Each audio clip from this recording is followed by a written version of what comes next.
Hi friends. So ఈ week అంటే ఈరోజు ఎవరెవరు హౌస్లోకి ఎంటర్ అయ్యారు ఎక్స్ కంటెస్టెంట్స్ అంటే లైక్ ప్రియా గారు ఎంటర్ అయ్యారు. ప్రియా గారు అండ్ మనీష్ గారు అండ్ ఫ్లోరా గారు and Srishti and Bharani. So ఈ 5 మెంబర్స్ ఎంటర్ అయ్యారంట. లైక్ మాస్క్ మ్యాన్ రాలేదు. సో ఈ 5 మెంబర్స్ ఎంటర్ అయ్యారు. ఈ 5 మెంబర్స్ ఎంటర్ అయ్యాక సో నామినేట్ చేసింది వచ్చి లైక్ ప్రియా వచ్చిందండి. ప్రియా వచ్చి సంజనా గారిని నామినేట్ చేశారు. సంజనా గారిని నామినేట్ చేసి ప్రతి ఒక్కరు వచ్చిన వాళ్ళకి లైక్ 2 నైఫ్స్ ఇస్తారు. సో ప్రియా గారిని నామినేట్ చేసి సో ఒక నైఫ్ వచ్చి ఎవరైతే నామినేట్ చేయాలనుకో వాళ్ళకి ఇచ్చారు.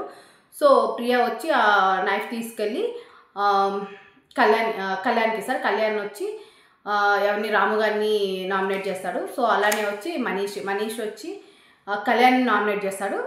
దెన్ ఏంటారు లైక్ ఆ నైఫ్ తీసుకెళ్ళి ఇమాన్యుయల్కి ఇచ్చి ఇమాన్యుయల్ వచ్చి తనుజకి నామినేట్ చేశారు. సో అలానే ఫ్లోరా వచ్చి రీతు నామినేట్ చేసింది. సో దెన్ ఆ నైఫ్ ఎవరికైతే ఇచ్చారో అది వచ్చి సుమన్కి ఇచ్చారు. సుమన్ వచ్చి సంజనాని నామినేట్ చేశారు. దెన్ సృష్టి వచ్చి డెమన్ పవర్ని నామినేట్ చేసింది. దెన్ అది నైఫ్ వచ్చి లైక్ సుమన్ కాదు రాముకి ఇచ్చారు. రాము వచ్చి గౌరవ్ నామినేట్ చేశారు. దెన్ లాస్ట్ బర్నీ గారు వచ్చారండి. బర్నీ గారు వచ్చి సంజనా గారిని నామినేట్ చేశారు.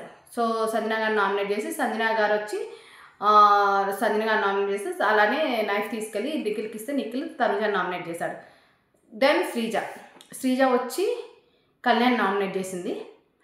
దెన్ నైఫ్ అయితే మాధురి గారికి ఇచ్చారు. మాధురి వచ్చి రీతుని నామినేట్ చేసింది. సో ఇవన్నట్టు నామినేషన్స్ లైక్ ఇలా జరిగాయి. సో ఫైనల్గా నామినేషన్ లిస్ట్లో వచ్చి సంజనా గారు, మాధురి గారు and Tanuja, Ritu, Ramu, Demon, Kalyan, Gaurav. So వీళ్ళంతా నామినేషన్లో ఉన్నారన్నట్టు. ఈ వీక్ నామినేషన్లో నేను ఏ నేమ్స్ అయితే చెప్పానో వీళ్ళు ఉన్నారు నామినేషన్లో ఈ వీక్. మోస్ట్ చూడాలి.